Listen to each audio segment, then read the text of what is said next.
Hello welcome to lunch box series. Lunch box చూశారు కదా, నా లంచ్ బ్యాగ్కి ఫ్యాన్సే ఉన్నారనమాట. అయితే ఈ కొత్త లంచ్ బ్యాగ్ తీసుకున్నాను. ఈ రెండిట్లో మీరు దేని కోటేస్తారో చెప్పేసేస్తూ ఇవాళ లంచ్ బాక్స్కి ప్రిపేర్ అయిపోదామా. ఇవాళ చూడండి నేనేం ప్రిపేర్ చేశానో. వైట్ రైస్ ఫస్ట్, అన్నంతో పాటు ఖచ్చితంగా నా రెసిపీస్లో ఫ్రై ఉంటుంది. ఇవాళ నేను చేసుకున్న ఫ్రై వచ్చి క్యారెట్ ఇంకా బీన్స్ ఫ్రై. దాంట్లో కొబ్బరి వేస్తే ఇంకా అద్దరిపోయింది. దాంతోపాటే కోడిగుడ్లతో పాటు బెండకాయ పులుసు. ఇదైతే ఇంకొక లెవెల్లోనే ఉంది దీని టేస్ట్.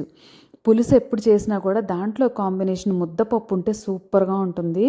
నాకున్న వాటిల్లో పప్పులో ఫేవరెట్ ఏది అంటే ముద్దపప్పు నెయ్యి వేసుకొని తింటాం అనమాట.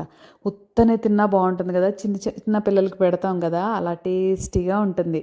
సో ఇలాంటి న్యూట్రిషియస్ లంచ్ బాక్స్ రెసిపీస్ని మన ఛానల్లో వాచ్ చేయండి. అలానే మన ఛానల్ని please do like, share and don't forget to subscribe.